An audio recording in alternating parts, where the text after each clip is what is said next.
You're listening to Stimulus Tech Talk, a conversation-based podcast created by Stimulus Technologies that covers a range of topics related to business and technology.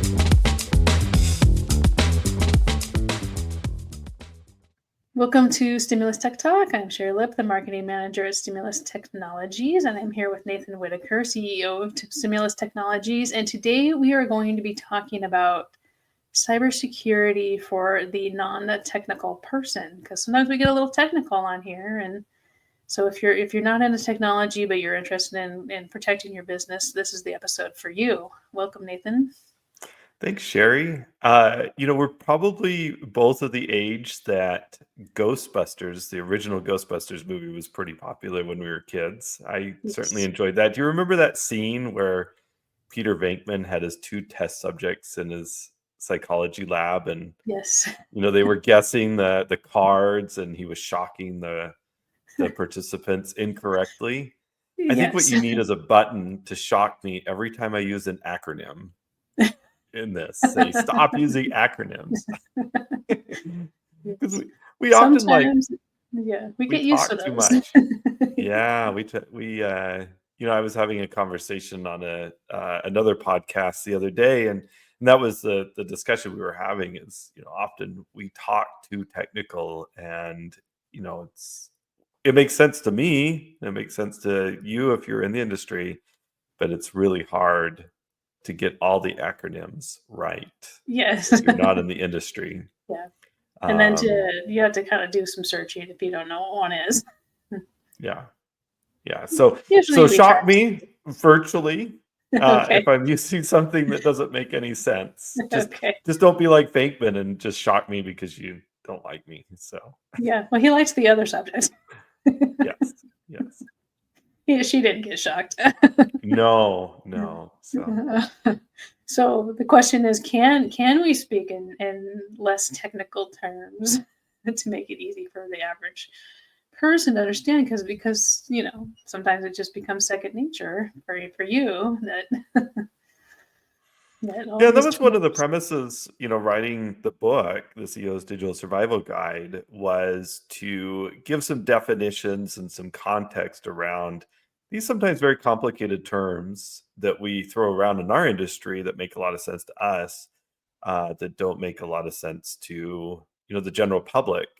Um, I was giving a presentation last night on AI, and I was trying to give some background on large language models and machine learning and neural networks, and just even those terms are complicated. And it's the same thing with cybersecurity and IT. Is these concepts are very technical, and make sense if you're in the industry, but are difficult to understand. And you got in your business and in your life, you have so many other things you're worrying about, and everybody has their own technical terms inside their industries. It's hard to learn somebody else's terms too, for Yes, sure. definitely. So when we're approaching, a small business, a new client, maybe, so why are we telling them? What are we telling them about why smaller to medium businesses are vulnerable to cybersecurity? Well, I think a lot of small businesses don't think that they are a threat, or that they are threatened by cyber criminals. They often think, they're too small, or they don't have any data that a criminal would want, or, maybe they don't have, the amount of money that they could, that the criminals could extort from them. And so, there's this perception that they're, just not the target the cyber criminals want to go after. Unfortunately, the truth is, because these small, I was just about to use an acronym. I almost got shocked. An SMB, as we call them, a small business. The truth is they're often the low hanging fruit, because they don't often have the same level of sophistication of their technical infrastructure as a larger company or larger enterprise does.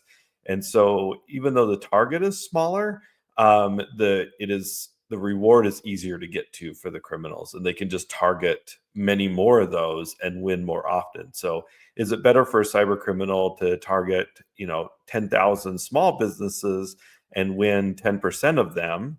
you know uh, get something out of 10% of them without whether that's a financial reward or information, credit card numbers, whatever it may be? Or is it better to spend a lot of time on 10 large businesses and maybe not win at all?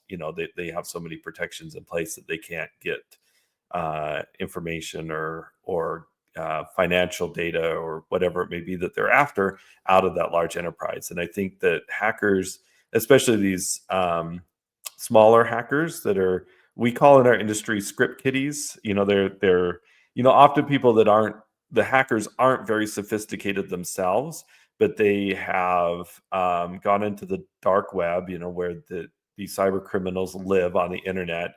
They've downloaded some tools or some software that they use to attack other businesses. And it's very easy to get started with it.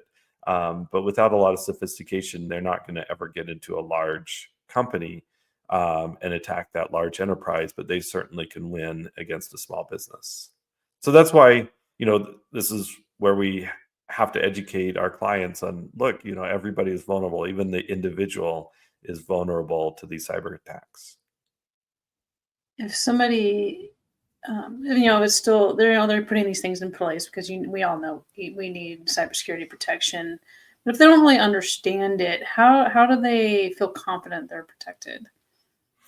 So I think the most important thing is having a third party audit. So somebody that comes in and looks over their systems periodically to ensure that they are protected. And part of it is a process of identifying what needs to be protected, what assets that they have that a hacker would want, and then making sure that those assets are protected in some way.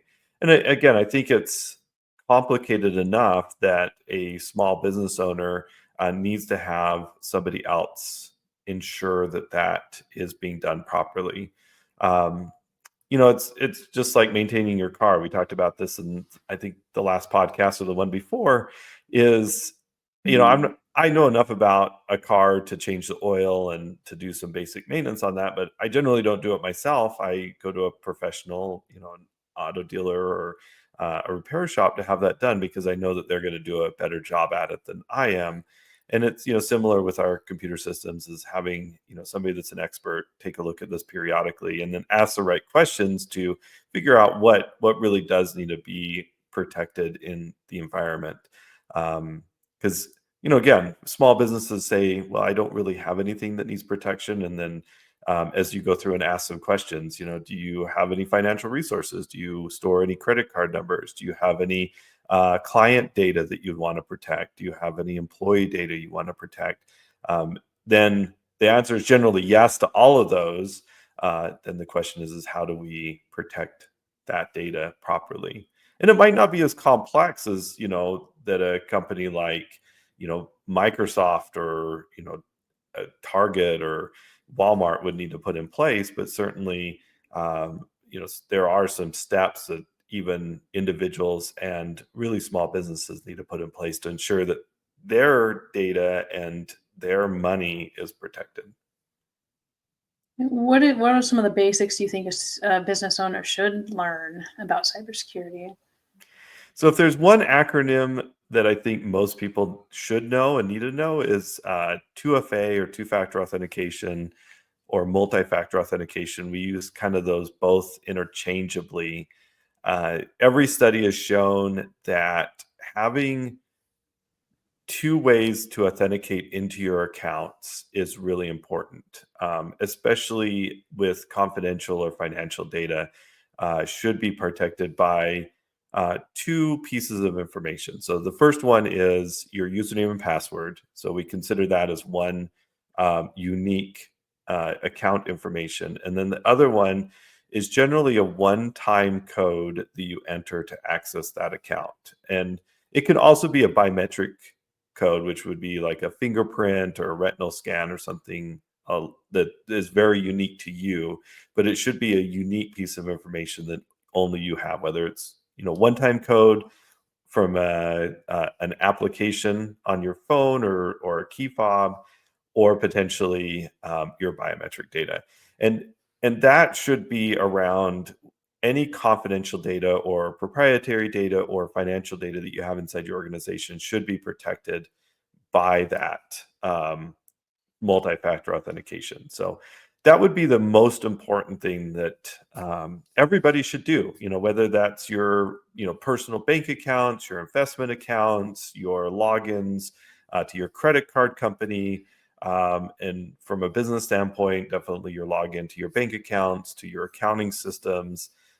If you have any HR, human resources management software, CRM or client relationship manager software, anything that holds confidential data to your organization or financial data should be protected by multi-factor authentication. So if there's anything you take away from this podcast is learn the term 2FA or MFA and ensure that you have that. So hopefully I didn't get shocked because I tried to explain it. No. I'm sure people are seeing it because pretty much everywhere you're signing in, they're telling you have to have it these days. Yeah, even like big social media companies are pushing it. I don't think you can really log into Facebook or LinkedIn or Instagram without them wanting you to set up 2FA. And I know it's annoying. I get it. It slows you down from logging in, but that's one of the things that is really important with security in general is just taking the time to slow down to ensure that you're doing what you should be doing. And when you go too fast is when you make mistakes with security. So beyond multi-factor authentication, ensuring that you have good backups of your system.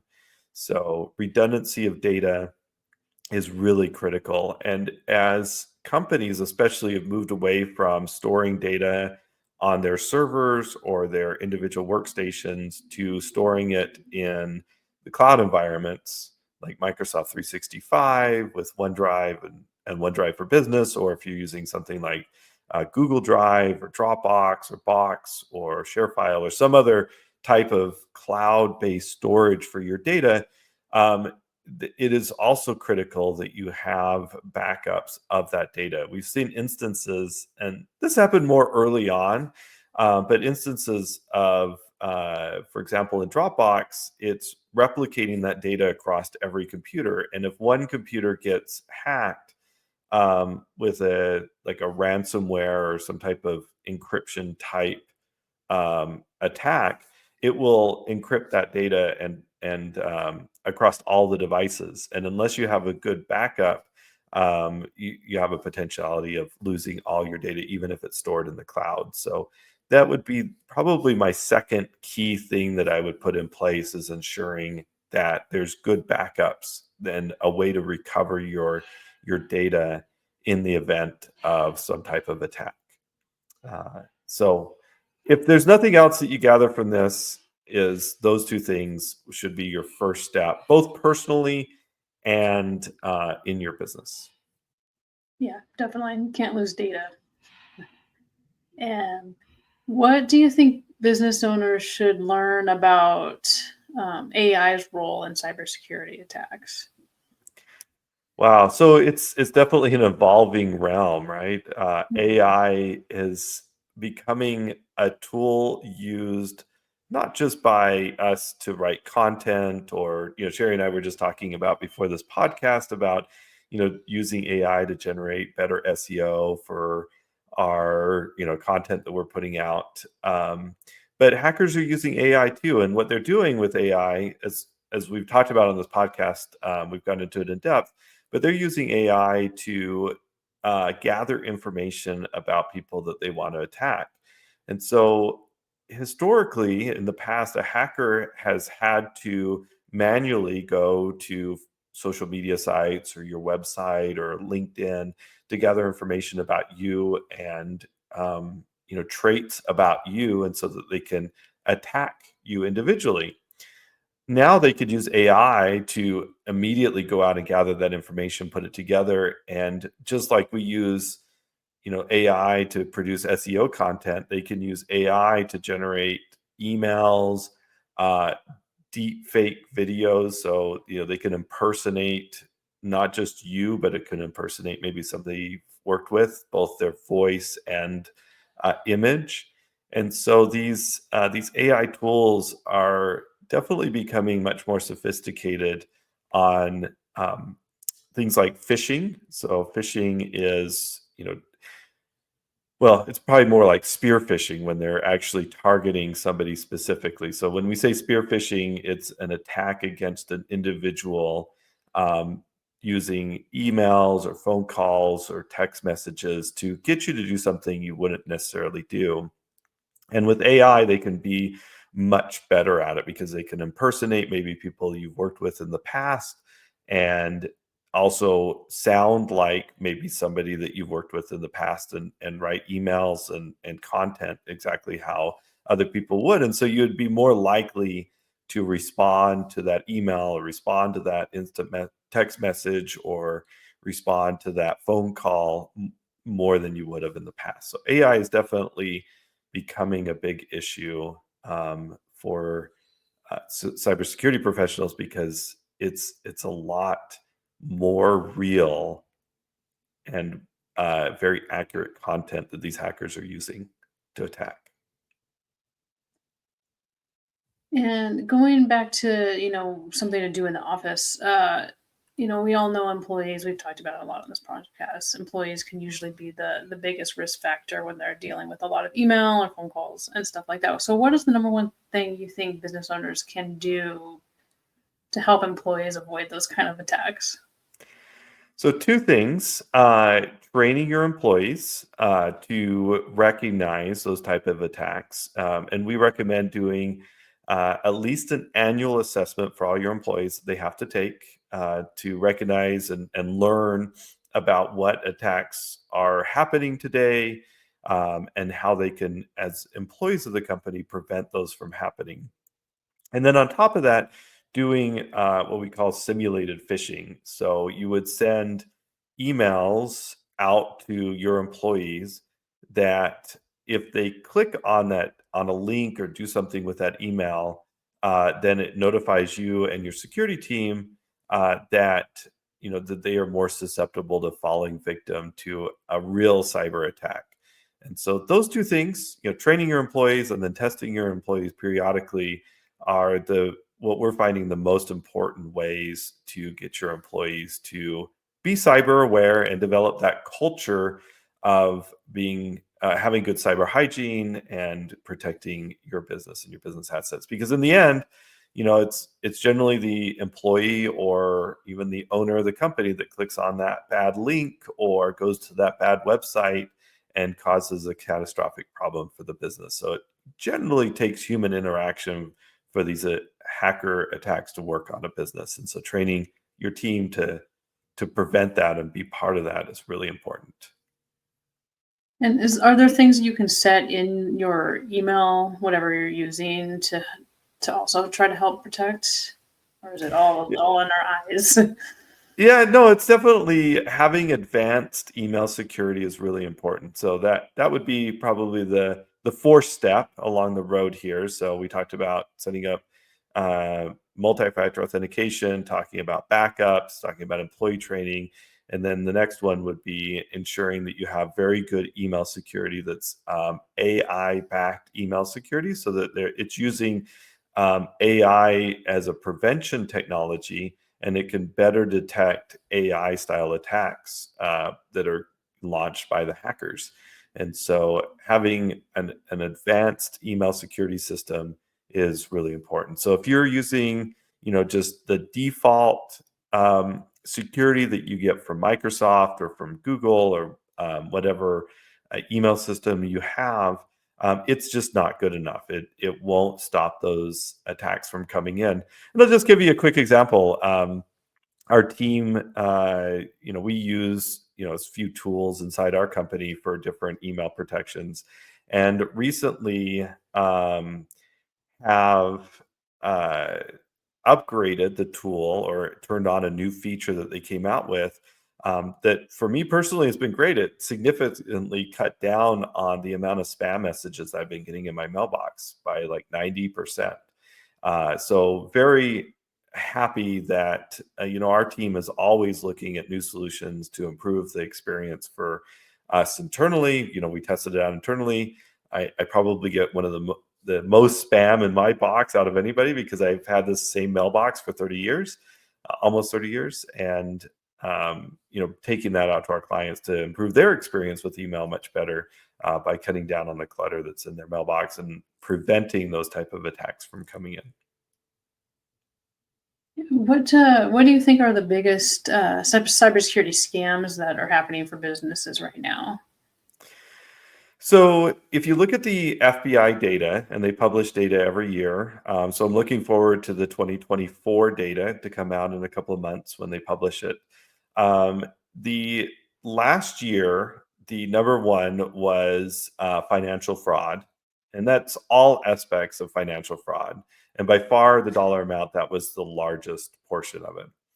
Uh, but from a business standpoint, what we call business email compromise is the number two. So most other attacks can be traced back to business email compromise. And that when we say business email compromise, that's when you get some type of email, a phishing email or a spam email from an attacker, and it has an attachment that has a virus or some type of malicious software included, or it has a link that you click on that takes you to a website that's invalid or downloads some tool on your computer. So that's the number one, and it has been for a few years now, and we feel that it will continue to be because from our client standpoint, that's where we see most of these attacks attempting to come in from.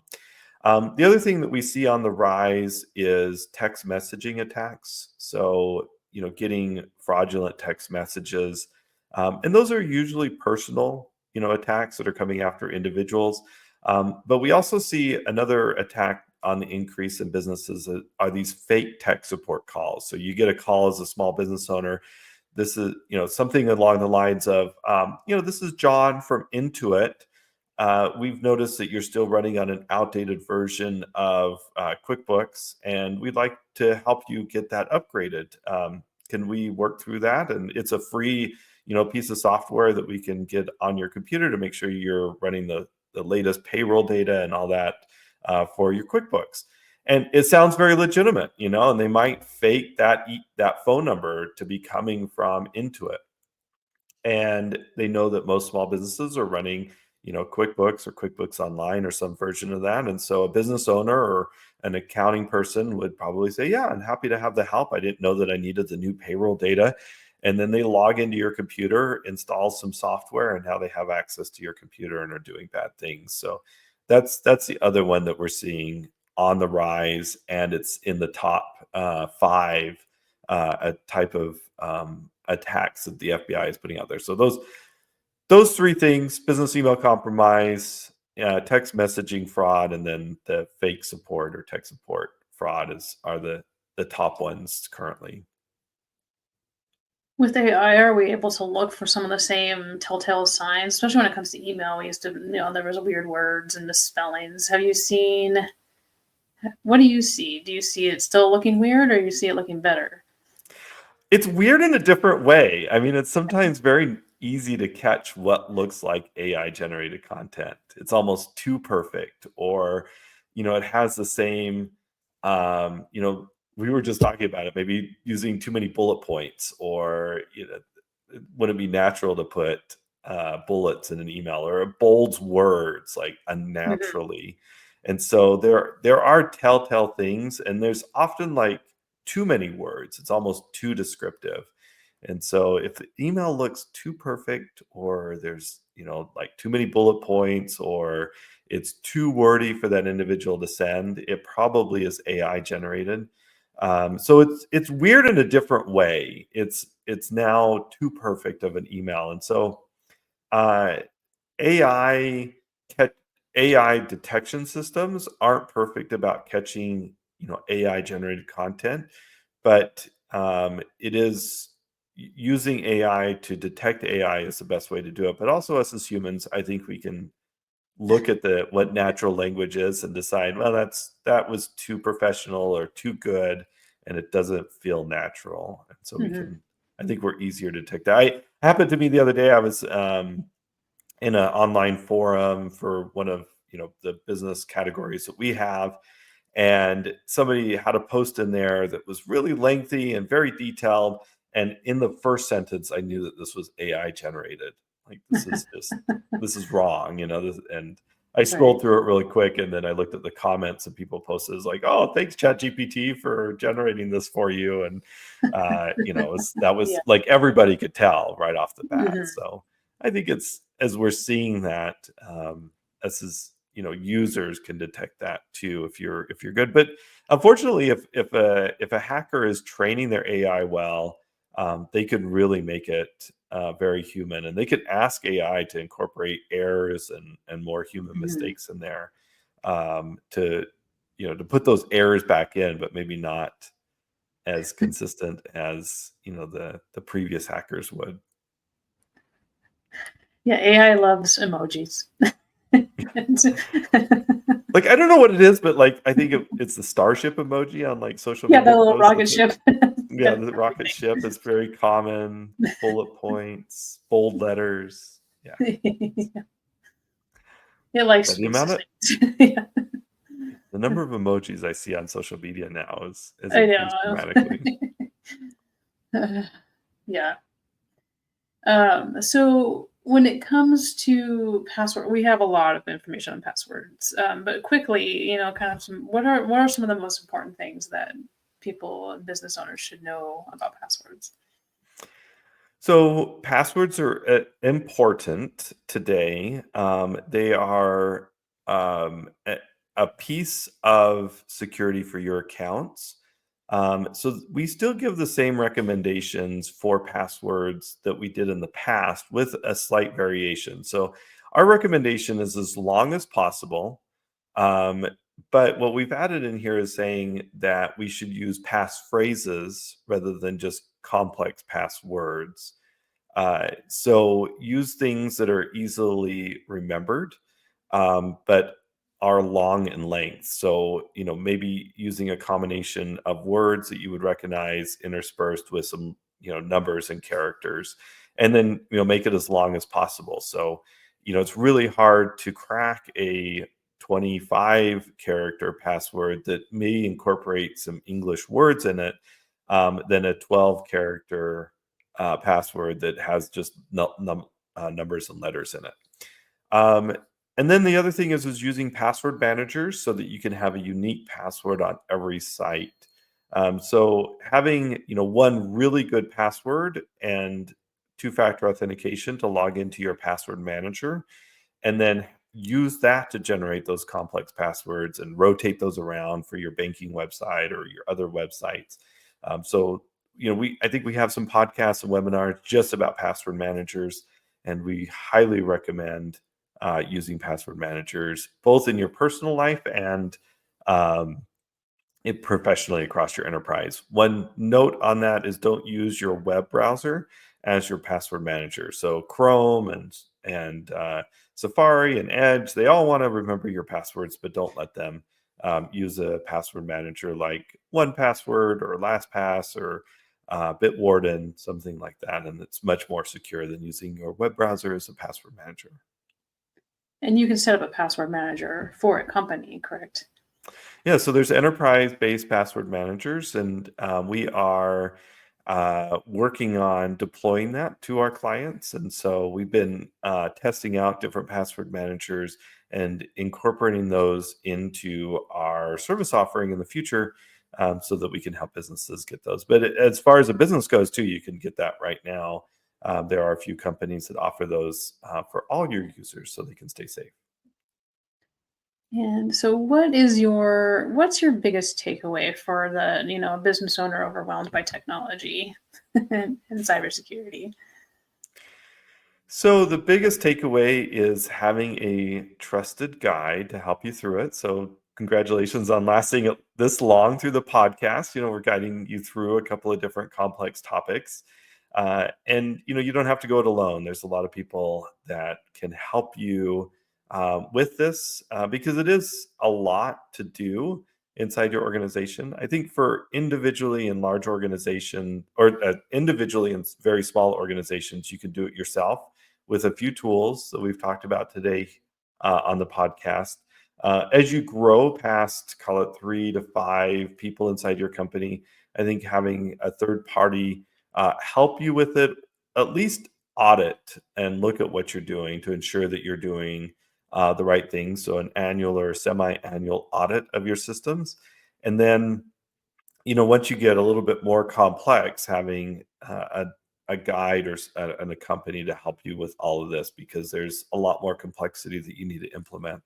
But those simple things that we've recommended today aren't too expensive and too cumbersome to implement inside your organization. So it's not, it feels overwhelming when you get started, but it isn't that hard once you get going down this road to get these things implemented and keep you safe. So just having some people to help you along the path and get these things implemented as fast as possible. All right. Well, thanks, Nathan. Great information as usual. And I don't think we got too far into acronyms, so I think we're good. I didn't get shocked. So you can Yeah. shock us in the comments. If there's anything that we didn't explain, ask us some questions, and we'd be happy to follow up on a podcast on the topic. Yes, definitely. All right. Thank you. And thanks, everybody.